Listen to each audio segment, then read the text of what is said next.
మొత్తం మీద ఢిల్లీ కేంద్రంగా మంత్రివర్గ విస్తరణకు సంబంధించినటువంటి ఒక ఉత్కంఠ అయితే కొనసాగుతుంది.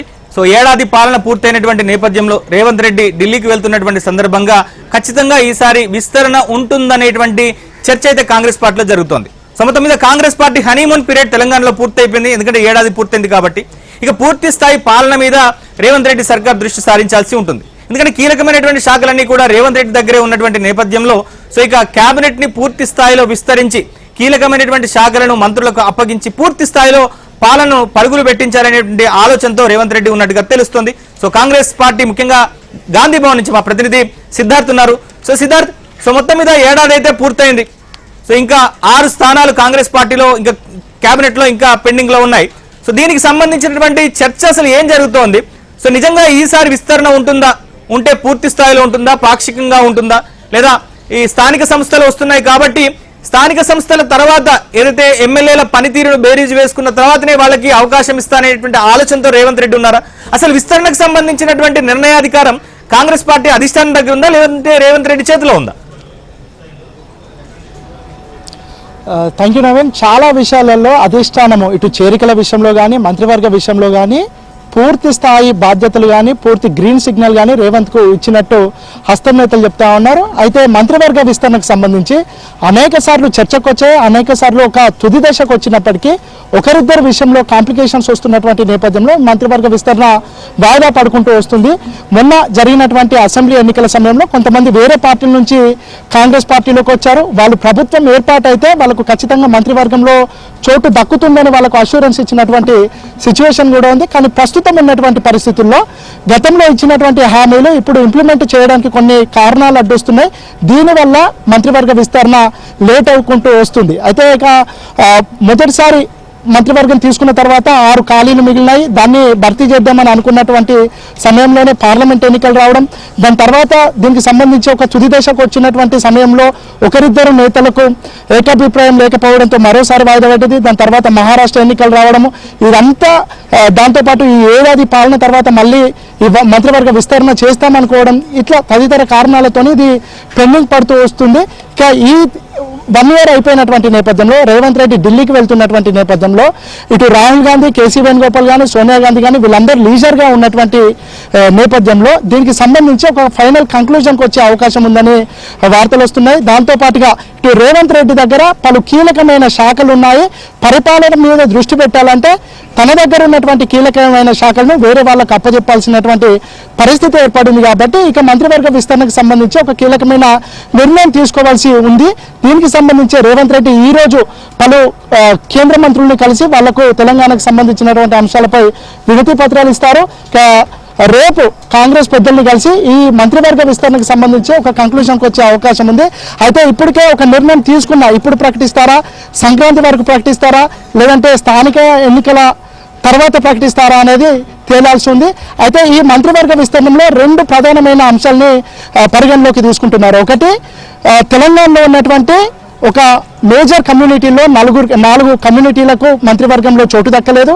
దాంతోపాటు 4 ప్రధానమైన ఉమ్మడి జిల్లాలకు కూడా మంత్రివర్గంలో చోటు దక్కలేదు. ఈ రెండింటిని బ్యాలెన్స్ చేయాలని రేవంత్ సర్కార్ భావిస్తుంది. దాంట్లో భాగంగా ఇటు మున్నూరు కాపు కానీ, ముదిరాజ్ కానీ, మైనారిటీలకు కానీ, మాదిగలకు కానీ, మాదిగలు అంటే ఎస్సీలలో మాదిగలకు, మాలకులు ఈ 2 కులాలకు సంబంధించినటువంటి నేతలకు మంత్రి పదవి దక్కలేదు. 2 ఎస్సీ సామాజిక వర్గానికి సంబంధించినటువంటి వాళ్ళు ఉన్నారు. వాళ్ళిద్దరు ఇటు మాల ఉపకులానికి, మాదిగ ఉపకులానికి సంబంధించినటువంటి వాళ్ళు తప్ప ఈ డైరెక్ట్ మాదిగలకు, మాలకులకు లేదు. కాబట్టి దీన్ని జస్టిఫై చేయాలి. ఇక దాంతోపాటు హైదరాబాద్, రంగారెడ్డి, ఆదిలాబాద్, నిజామాబాద్ ఈ 4 ఉమ్మడి జిల్లాలకు సంబంధించి కూడా మంత్రివర్గంలో ప్రాతినిధ్యం లేదు. వీటిని జస్టిఫై చేయాలని ఈ కసరత్తు ఒక కొలిక్కి రాకపోవడం వల్లనే ఇన్ని రోజులు మంత్రివర్గ విస్తరణ వాయిదా పడుతూ వస్తుంది. సిద్ధార్థ, విషయం చెప్పండి. సో మొత్తం మీద కేబినెట్ విస్తరణలో కనుక మనకు చూస్తే ప్రధానంగా ఇటు ఇతర అంటే ముఖ్యంగా బీఆర్ఎస్ నుంచి ఇప్పటికే 10 మంది ఎమ్మెల్యేలు కాంగ్రెస్ పార్టీలో చేరారు. సో దాంట్లో ముఖ్యంగా హైదరాబాద్ విషయానికి వస్తే దానం నాగేందర్ కావచ్చు, లేదా షేర్లింగంపల్లికి సంబంధించినటువంటి అరికపూడి గాంధీ కావచ్చు, అలాగనే హైదరాబాద్ సంబంధించి ముఖ్యంగా రాయన్ నగర్ నుంచి భిక్షపతి గౌడ్ కావచ్చు. సో వీళ్ళంతా కూడా కాంగ్రెస్ పార్టీలో చేరినటువంటి పరిస్థితి ఉంది. అంటే ఇంకా బీఆర్ఎస్ పార్టీ నుంచి పెద్ద సంఖ్యలో ఎమ్మెల్యేలు వస్తారు కాబట్టి సో అప్పటిదాకా వేచి చూసిన తర్వాతే విస్తరణ చేయాలనేటువంటి ఆలోచనతో ఉన్నారు. అసలు ఎందుకు ఈ విస్తరణ ఆలస్యం అవుతూ వస్తుంది? అయితే ఇది కూడా ఒక కారణం అని చెప్పుకోవచ్చు. ఇన్ని రోజులు ఈ మంత్రివర్గ విస్తరణ వాయిదా పడడానికి మిగతా పార్టీల నుంచి కాంగ్రెస్ పార్టీలోకి రావడానికి చాలా మంది సిద్ధంగా ఉన్నారు. ఒకవేళ మంత్రివర్గ విస్తరణ కంప్లీట్ అయిపోతే మిగతా పార్టీల నుంచి ఎమ్మెల్యేలు రారు అనే చర్చ కూడా ఉంది. కానీ కాంగ్రెస్ పార్టీ మాత్రం ఒక కీలకమైన నిర్ణయం తీసుకుంది. వేరే పార్టీల నుంచి వచ్చినటువంటి వాళ్లకు మంత్రివర్గంలో చోటు ఇచ్చేది లేదు. గతంలో కేసీఆర్ చేసినటువంటి తప్పు కాంగ్రెస్ చేస్తుందనే ఒక చర్చ మొదలైనప్పుడు మేము ప్రభుత్వాన్ని కాపాడుకోవడానికి మాత్రమే వేరే పార్టీల నుంచి వచ్చినటువంటి ఎమ్మెల్యేలను ఆహ్వానిస్తున్నాము, వాళ్ళకు ఎలాంటి అష్యూరెన్స్ ఇవ్వట్లేదు, బేషరతుగా వాళ్ళందరూ వచ్చి జాయిన్ అవుతున్నారని కాంగ్రెస్ నేతలు పదే పదే చెప్తా ఉన్నారు. ఇక వేరే పార్టీల నుంచి వచ్చినటువంటి నేతలకు మంత్రివర్గంలో చోటు ఇచ్చేది లేదు అని క్లియర్ కట్ గా కాంగ్రెస్ పార్టీ ఒక నిర్ణయం తీసుకుంది. ఇక ఉమ్మడి జిల్లాల వారిగా చూస్తే ఇప్పటి వరకు ప్రాతినిధ్యం లేనటువంటి ఆదిలాబాద్ జిల్లాలో ఇప్పటి వరకు మంత్రివర్గంలో ఎవరికి ప్రాతినిధ్యం లేదు. అక్కడ నుంచి గడ్డం వివేక్, ప్రేమ్ సాగర్ రావు వీళ్ళిద్దరూ మంత్రి పదవిని ఆశిస్తున్నారు. వీళ్ళ పేర్లను అధిష్టానం పరిశీలిస్తున్నట్టు తెలుస్తా ఉంది. ఇక నిజామాబాద్ కి సంబంధించి మాజీ మంత్రి సుదర్శన్ రెడ్డి మంత్రివర్గంలో చోటు దక్కుతుందని చాలా కాన్ఫిడెంట్ గా ఉన్నారు. ఇటు రంగారెడ్డికి సంబంధించి మల్రెడ్డి రంగారెడ్డి, రామ్మోహన్ రెడ్డి, పట్నం మహేందర్ రెడ్డి వాళ్ళు ఆశావాహులుగా ఉన్నారు. కానీ పట్నం మహేందర్ రెడ్డికి ఇటీవలే మండలికి సంబంధించి చీఫ్ విప్ ఇచ్చినటువంటి నేపథ్యంలో ఆయనకు మంత్రి పదవిలో చోటు దక్కకపోవచ్చు. హైదరాబాద్ కి సంబంధించి దానం నాగేందర్ పేరు చాలా విస్తృతంగా వినిపిస్తుంది. కానీ దానం నాగేందర్ కూడా వేరే పార్టీ నుండి వచ్చినటువంటి వ్యక్తి కాబట్టి ఆయన కూడా ఛాన్స్ ఉండకపోవచ్చు.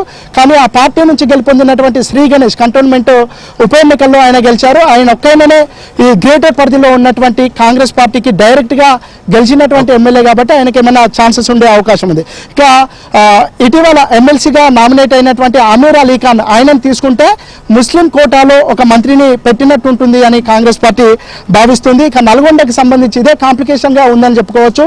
అక్కడ కోమటిరెడ్డి రాజగోపాల్ రెడ్డి ఆయన ప్రభుత్వం వస్తే ఆయనకు మంత్రివర్గంలోకి తీసుకుంటారని అష్యూరెన్స్ ఇచ్చారని ఆయన ఆర్గ్యూ చేస్తున్నారు. కానీ ఇప్పటికే నల్గొండ నుంచి ఇద్దరు మంత్రులు ఉంటే వాళ్ళు ఇద్దరు రెడ్డి సామాజిక వర్గానికి సంబంధించినటువంటి వ్యక్తులే కాబట్టి మూడో మంత్రిని రెడ్డి సామాజిక వర్గం నుంచి తీసుకోవడం ఒక సాహసోపేతమైన చర్య అని చెప్పుకోవచ్చు. అందుకోసం అది ఆగిపోతుంది. ఇక దాంతోపాటు ఒకవేళ ఆయనకి ఇవ్వకపోతే బాలు నాయక్ లేదంటే బీర్లా ఇలయ్య వీళ్ళిద్దరు కూడా అక్కడి నుంచి బెర్త్ కోసము ప్రయత్నాలు కూడా చేసుకుంటున్నారు. ఇక మహబూబ్ నగర్ నుంచి ఒక ముదిరాజ్కు ఖచ్చితంగా మంత్రివర్గంలోకి ఛాన్స్ ఇస్తామని రేవంత్ రెడ్డి ప్రకటించారు. వాకటి శ్రీహరి మాత్రమే ముదిరాజ్ సామాజిక వర్గం నుంచి గెలుపొందినటువంటి ఎమ్మెల్యే.